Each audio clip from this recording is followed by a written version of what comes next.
thank you very much, everybody. We have a extremely respected man in the Oval Office today, and a friend of mine for a long time, a very good friend of mine. And I'm very proud of the job he's done. What he's done is incredible in terms of human rights and everything else. And he's the Crown Prince, the future king, and I just want to pay my greatest respect to your father, King, who is an amazing man. I met him early on. He greeted me at the airport at an age that was pretty high up there, and it was about 117 degrees, and he was standing on the red carpet as I came out of the plane, and he's amazing. And when I met his brilliant son, it was at the Oval Office. Shortly thereafter, you came in representing the country, and I called the father. I said, "This guy is fantastic." And I don't know if that helped you or hurt you, but obviously it couldn't have hurt too much, because here you are, right? But we had a great meeting, and the office has changed quite a bit, and we inherited a mess. You actually told me you thought the country was in big trouble. I'm not going to use the exact word that you used. I refuse to say that you thought our country was dead a year and a half, 2 years ago, but our country was in trouble, and now we have the hottest country in the world. You said that also. And we do. We have the United States is right now the hottest country in the world. And between the tariffs and the election, November 5th election, we've done things that nobody can believe. $21 trillion will be the amount invested in the United States or committed to invest in 1 year. So I'm here 9 months, and we're up to almost $18 trillion. Biden, as an example, the Biden administration, if you call it that, it's not to me, it was the Biden lack of administration. There were less than $1 trillion for 4 years. We're going to be $21 trillion for 1 year. I think that's hard to believe. The biggest in history was a certain country, $3 trillion. We're going to be $21 trillion. On top of that, prices are coming down. We inherited a mess with high prices. The worst inflation in the history of our country. We had inflation that was a single full 4 years, the worst inflation in the history of the United States. Gas prices through the roof, and that's after destroying our petroleum reserve, which was meant for wars and big emergencies, not to try and win an election. They opened up the reserve so that people get $3 less in gasoline, and it didn't work. They got about 3 cents less, because as big as those reserves are, they're peanuts when you're talking about that kind of traffic. And we're rebuilding the reserves. We're doing all of this, and we've done a job. We're also bringing down prices very substantially, and we've already brought them down very, very substantially. Gasoline is way down. I think you'll be seeing $2 gasoline, but we're now at $2.50, $2.45. Some are lower than that. It was $4.50, $5, $6, $3.50, $3.75. Under Biden, all different numbers, but way high. And we have energy way down. But the biggest thing to me, because I know what it means in jobs, is the fact that we're at over $17 trillion, Scott, and we expect to be around $21 trillion in 1 year. And that's many times bigger than in history. The highest number was $3 trillion. And we're going to be at $21 trillion. That means new plants, new AI, new auto plants. We have auto plants coming in from Canada, from Mexico, from Germany, from Japan. Toyota just agreed to invest $10 billion on new auto plants, all American workers. We've never been in a position like this. You can go back to the beginning. Our country has never been in a position like this, and it really is because of the fact that we use tariffs to bring all this money in. And you're going to see the results in a year when these plants start to open up. We have more plants under construction now than at any time in the history of our country. And these are big plants. These are the biggest plants anywhere in the world. And I want to thank you because you've agreed to invest $600 billion into the United States. And because he's my friend, he might make it $1 trillion, but I'm going to have to work on him. But it's 600. We can count on 600 billion. But that number could go up a little bit higher, yes, or I don't know, we'll see. But we appreciate it very much. So Saudi is going to be investing at least $600 billion, and that means investments in plants, in companies, money on Wall Street, And what it really means for everybody that really counts is jobs, a lot of jobs. We have a lot of jobs. So I just want to thank you. We've been really good friends for a long period of time. We've always been on the same side of every issue. I think we've done a great job in wiping out the nuclear capacity of Iran. Nobody else could have done that. No other president would have done it. We had the pilots in the Oval Office right here. We were celebrating a very successful attack. So I had them in with that beautiful B-2 bomber that's over there. And they said, sir, for 22 years, we practiced this attack. Our predecessors, these were very young guys, so 22 years, they said our predecessors and us practiced the attack on Iran. But no president ever gave us the go-ahead. 3 times a year they went out and they practiced the attack. Nobody let us do it until you came along, and I let them do it because it was the right thing to do. You can't have a nuclear Iran. And so we put you in a very good position. But I just want to say it's an honor to be your friend, and it's an honor that you're here.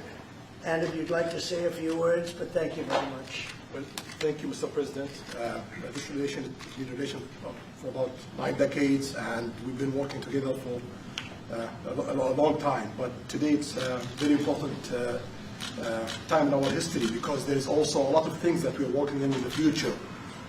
We believe in the future of America. We believe in what you're doing, Mr. President, is really creating a lot of good things and good foundation to create more economic growth, more business in America, and it will also your work for the world peace. I believe, Mr. President, today and tomorrow we're going to announce that we are going to increase that $600 billion to almost $1 trillion of investment, real investment and real opportunity by details in many areas. And the agreement that we are signing today in many areas in technology, in AI, in earth materials, magnet, etc., that will create a lot of investment opportunities. So you are doing that now. You're saying to me now that the $600 billion will be $1 trillion. Definitely, because what we are signing to facilitate that, and I like that very much. No, that's great. I appreciate that. That's great. We're doing numbers that nobody's ever done. And in all fairness, if you didn't see potential in the U.S., you wouldn't be doing it. Definitely. You don't want to lose money. As you said, Mr. President, it's the most hottest country in the planet. But what you're creating is not about opportunity today. It's about also long-term opportunity in America that will affect American economy positively in the next coming decades, preparing the right foundation of emerging technologies. That's a game changer for America in a good way, and we want to be part of it. Yeah, we're doing really well. And this, you don't see what we're doing so much because we have, although the construction industry sees it. If you look at Caterpillar, who's been incredible, the tractors, everything else, the numbers that we're doing in construction are unbelievable. Some of the plants that we're building, AI, and they're building their own electric with the plant. I gave them the right to build their own electric with the plant because no country, frankly, will have this. China's working very hard to produce enough electric, but we're beating China substantially at AI, which is a big thing.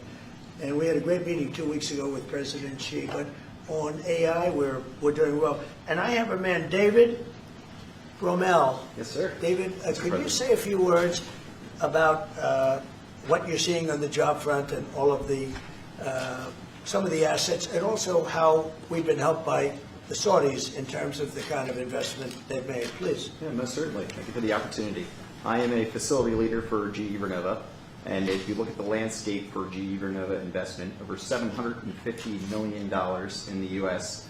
focused on true manufacturing jobs here stateside. We're looking at tripling the output of our Greenville, South Carolina facility, where we make the gas turbines that are supporting U.S. needs as well as the Saudi Arabia needs. Right. So real jobs, $300 million in gas investment, resulting in over 500 pieces of new equipment being installed in the Greenville, South Carolina facility. That translates into roughly 1,800 jobs across the board for GE Vernova as we try to scale capacity to be able to meet this demand. Along with that, we're partnering with local communities to build the skill set that's required to meet these capacity needs. So that talent pipeline is incredibly important. So it's real jobs in the manufacturing space.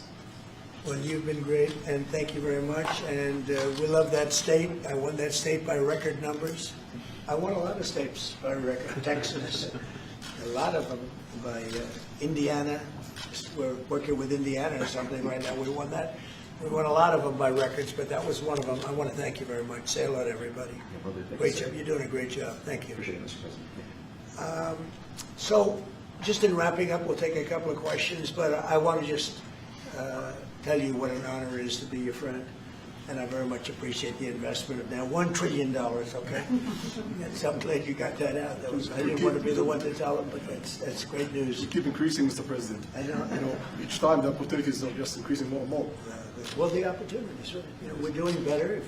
If even if you look back 6 months ago, I mean, now all of a sudden you feel even better. So, and I think we're only going to go in one way. Does anybody have any questions? Mr. President, have you approved the export licenses for advanced chips to Saudi Arabia? The export licenses? We are working on that. We're negotiating that right now. Marco, do you want to talk about that, or Scott? Okay, well, I mean, that's part of what we may have announcements on that later today, but that's what we've been working on is the mechanics by which something like that can be achieved, and it's part of the broader process, part of this broader engagement and cooperation between our two countries. Certain levels of chips. Yeah. And for the Crown Prince, Your Royal Highness, you're talking about $1 trillion of investment.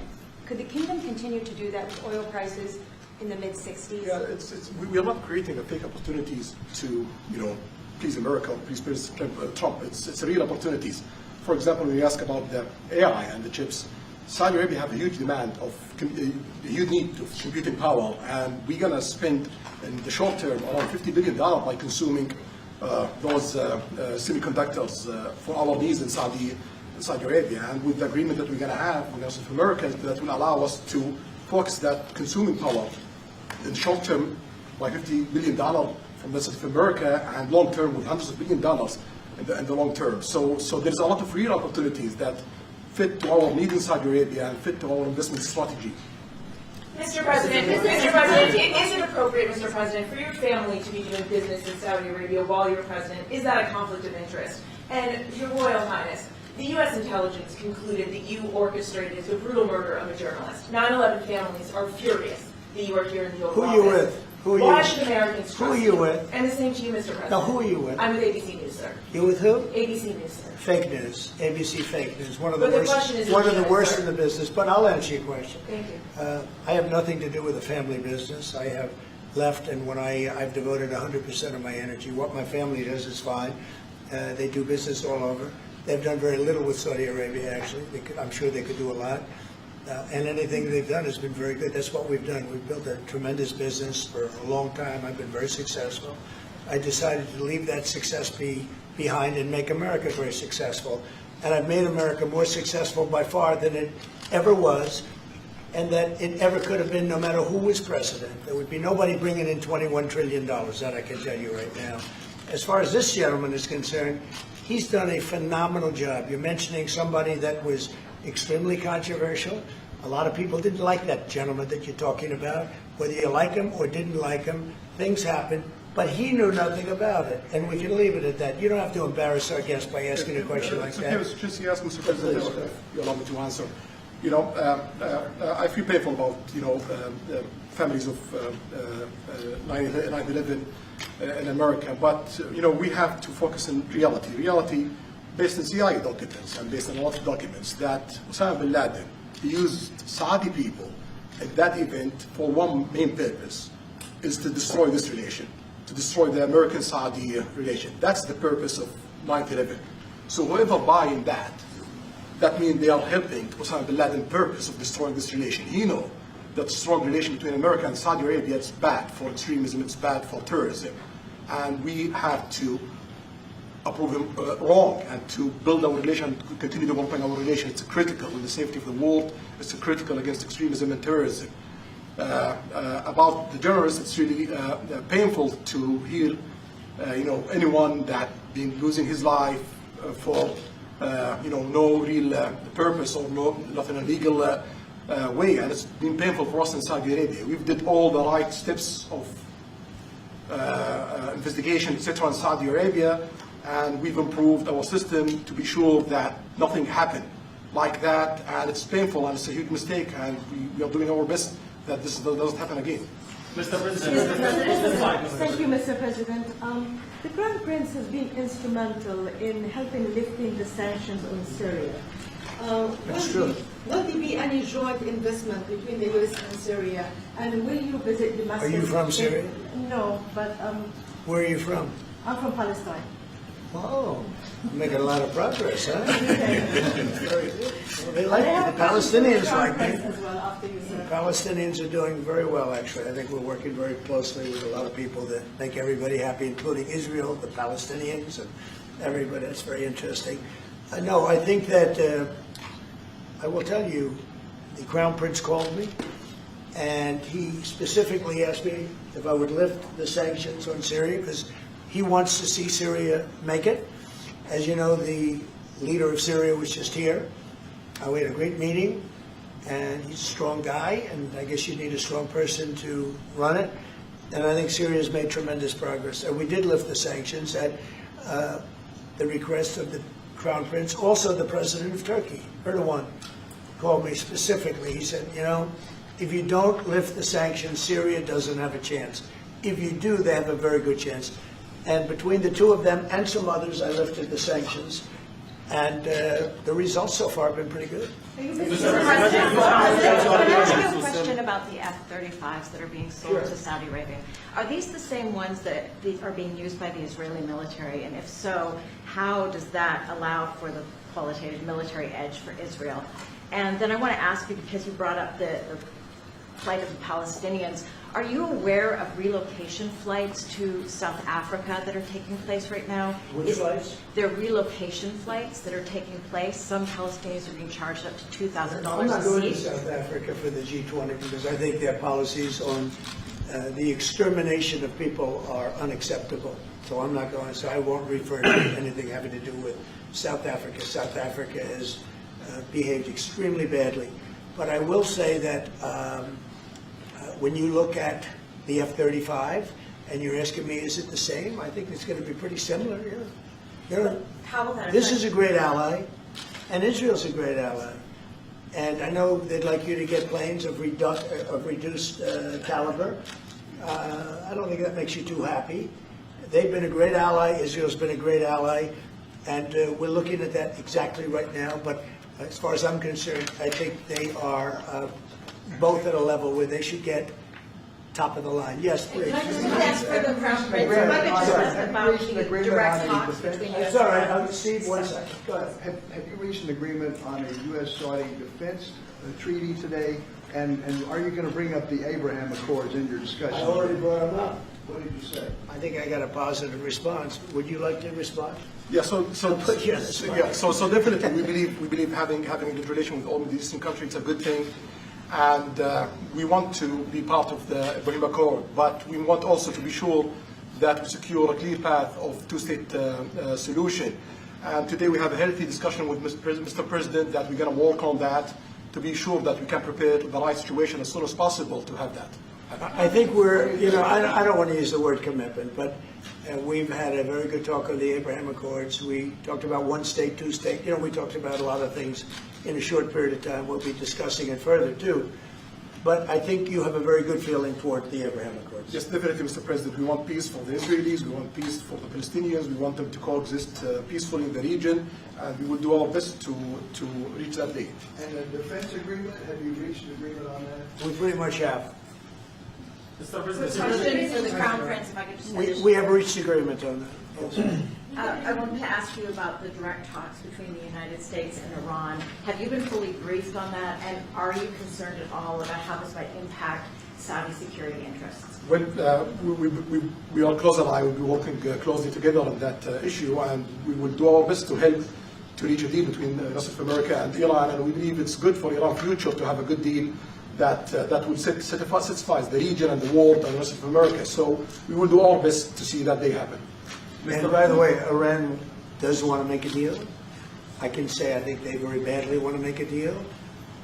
I am totally open to it, and we're talking to them, and we start a process. But it would be a nice thing to have a deal with Iran, and we could have done it before the war, but that didn't work out. And something will happen there, I think. But they would very much like, I mean, they may say something else, but they would very much like to have a deal. Mr. President, Yeah, you are going to sell Put them over. 35 F-35 Say jets. it. You said you are planning to sell the F-35 jets to Saudi Arabia. Yeah. Is it part of the security agreement? And how you assess the defense partnership between Saudi Arabia and the United States? And the question for Well, I just said it, though. I mean, we're gonna sell them F-35s. That's the only big question. Is it part of the security agreement or no? No, we're gonna have a deal. They're gonna purchase F-35s. They're buying them from Lockheed, and it's a great plane. We make, by the way, the best military equipment. You saw that during the Iran little skirmish. We make the best planes, the best missiles. We make the best defensive missiles. We make the best military equipment in the world. Nice. For His Royal Highness, I'd like to ask you about how you see the cooperation between the United States and Saudi Arabia in the advanced technological field, especially AI, and how it will support Saudi Arabia to serve its goal to achieve the vision of 2030. Well, I will try to answer that in short, but definitely there's a lot of interest in many industries between Saudi Arabia and America, and we are signing a lot of agreements in different areas that will really add value to American economy, but also will add value to us in Saudi Arabia. And AI, it's critical for us because one of long-term problems that we could have is lack of workforce. As you've seen in the past few years, some of them have reached 30% of the global migration to Saudi Arabia. So we know that to assure the Saudi Arabia GDP growing, with the lack of workforce that we have, we need to use a lot of computing power to replace job in the long term. So that's huge demand in Saudi Arabia, and we want to link it to American private sectors and getting the supply from America. So there's a lot of opportunities in that area.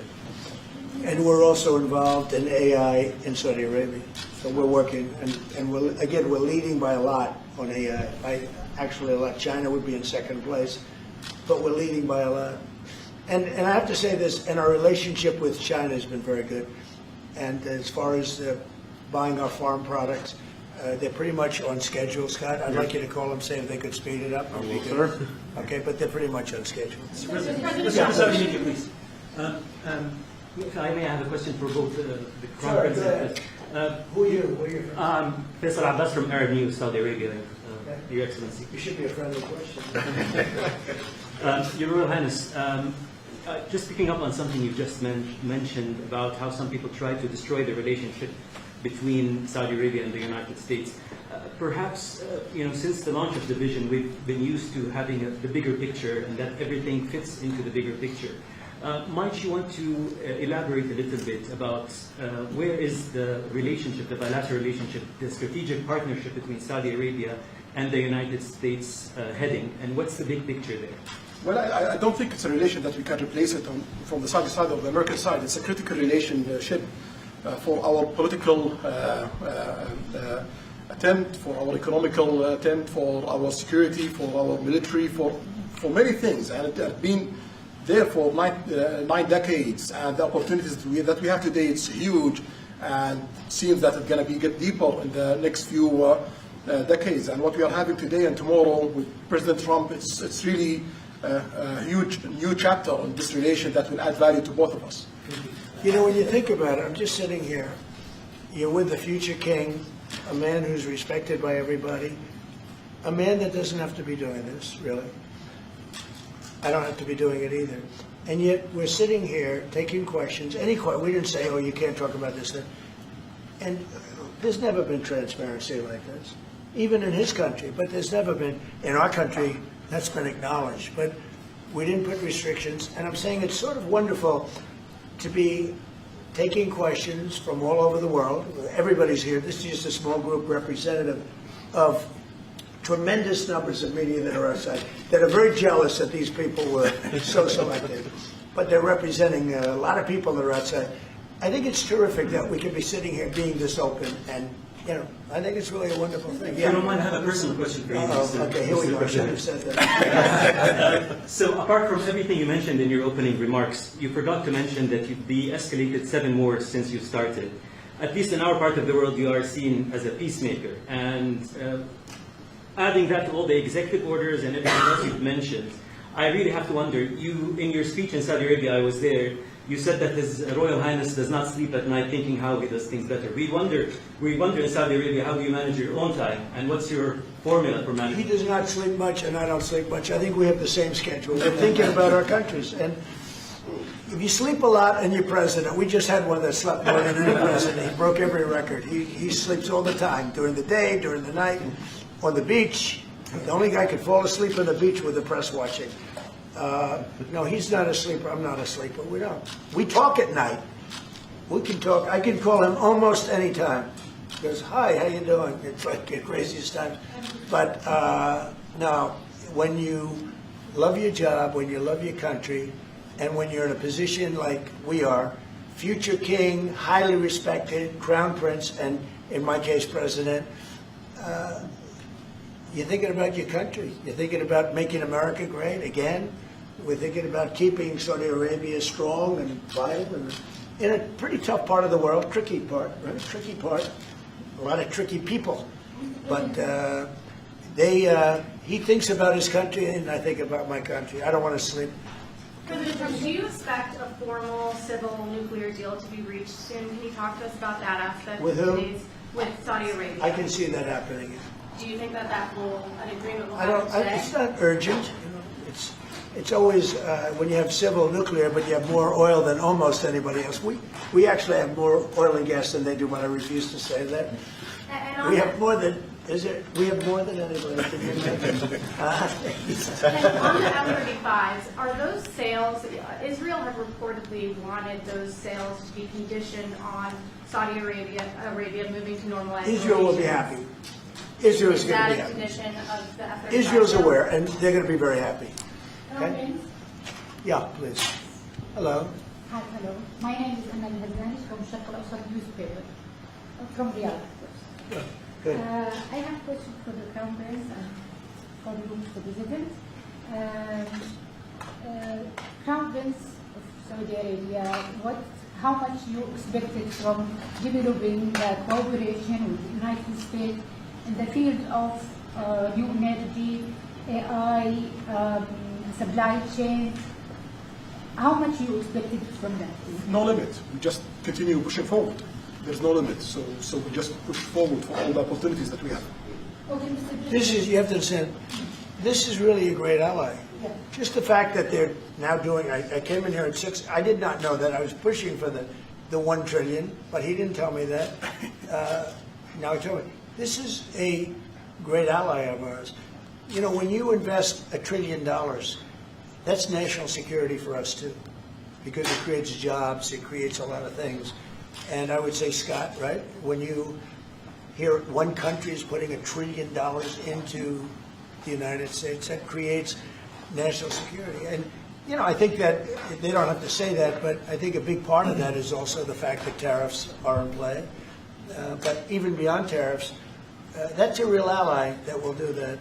Creates a lot of power for the United States. Mr. President, we are also in Saudi Arabia very happy for this much of Saudi Right, for the relationship. money is a function here, and of course it's come back for us for benefit. So it's complementary interest.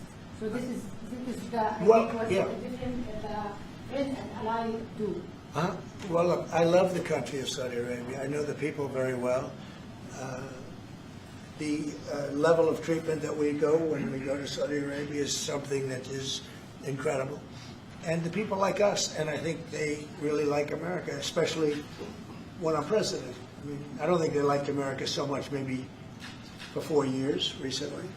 I think Obama treated Saudi Arabia very, very badly, as you know. And I think Biden didn't have any idea where the hell he was. I don't think Biden knew the difference. How would you describe the future relationship with Saudi Arabia? I mean, from the strategic aspects. How would you describe How would I that? say the relationship is with? Yeah, and the limit of economic I would say development top of the and line. religion. It's as good as it can. I don't think it can get much better. We have a country that trusts us, and that's why they make that investment. If they didn't trust us, they couldn't make that investment. And we trust them. They've been very reliable. Now we are I rebuilt our military in my first term, and we spent trillions of dollars, and we gave away some of it in Afghanistan stupidly because we had stupid people running our country. But we gave away, but that's, as much as it was, it's a tiny fraction of what we put here. And we're bringing our military to a new level, the highest level ever. We have those plants are going out. And again, it's all American jobs and everything, so it's good for a lot of reasons. But as far as Saudi is concerned, no, I don't think our relationship could be better. I don't think they had a great relationship under Biden, and I don't think they had a great relationship under Obama. But they have a great relationship under Trump. When we did the Presidential Walk of Fame, you saw that, right? And we're walking, and I asked the Crown Prince, so outside of Trump, because I blow everyone away, who was the best president for Saudi Arabia? And you could, maybe, it's an interesting answer, I don't know. Roosevelt, who started it, was a Democrat, and Reagan is one of the historical presidents that have close ties with Saudi Arabia. But we've worked with all presidents. Does Trump blow them all away? It's another league, Mr. President. And Trump doesn't give a fist pump. See, I grabbed that hand. I don't give a hell where that hand's been. I grabbed that hand. When remember Biden?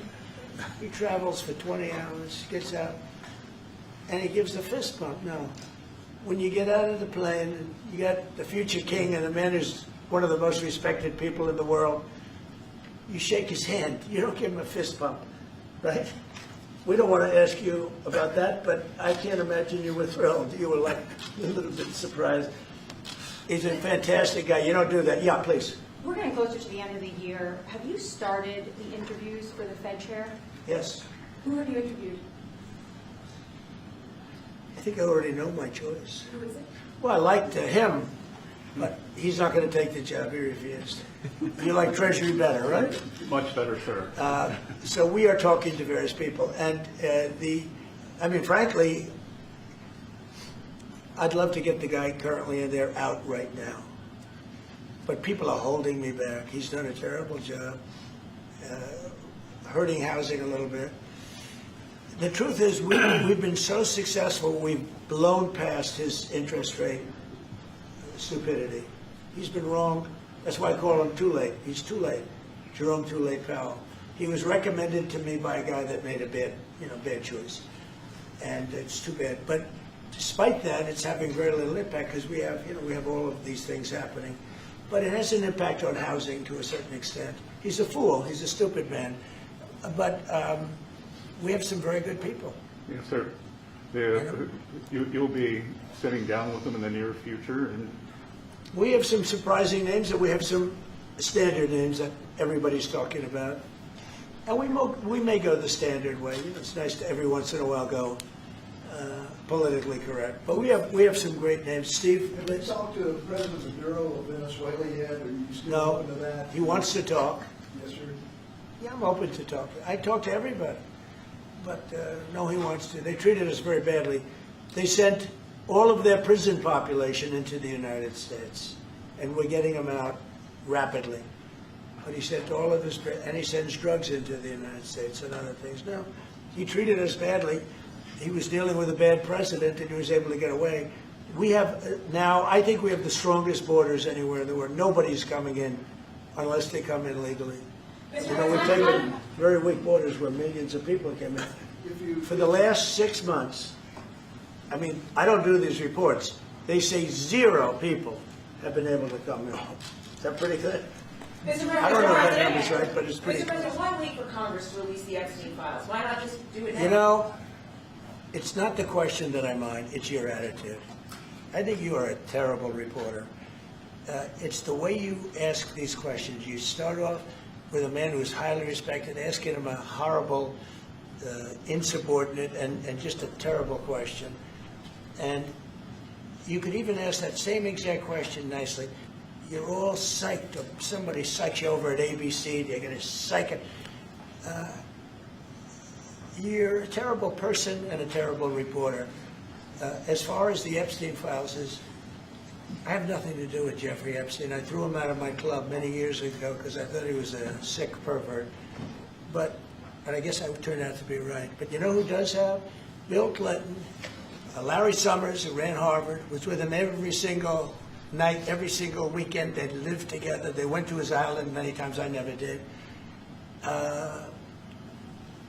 Andrew Weissman here. All these guys were friends of his. You don't even talk about those people. You just keep going on the Epstein files. And what the Epstein is a Democrat hoax to try and get me not to be able to talk about the $21 trillion that I talked about today. It's a hoax. Now, I just got a little report, and I put it in my pocket, of all the money that he's given to Democrats.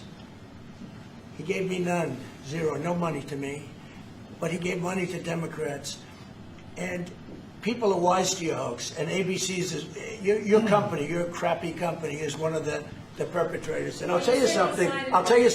So why not just sign it now? I think the license should be taken away from ABC because your news is so fake and it's so wrong. And we have a great commissioner, chairman, who should look at that because I think when you come in and when you're 97% negative to Trump and then Trump wins the election in a landslide, that means obviously your news is not credible and you're not credible as a reporter. So I've answered your question. You should go and look at the Democrats who received money from Epstein, who spent their time. Larry Summers was with him all the time.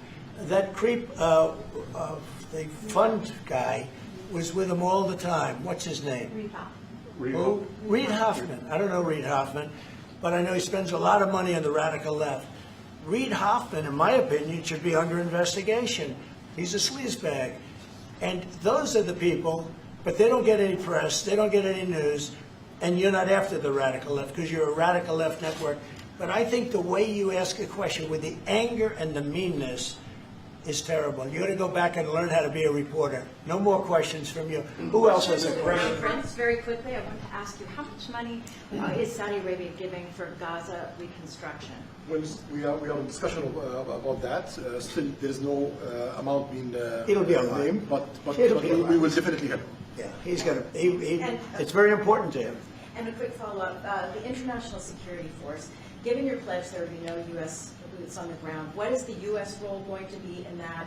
And how do you sort of ratify the allegations that this could undermine Palestinian sovereignty and even the path to statehood? Look, I think we're going to get along great with the Palestinians, and we know their leadership.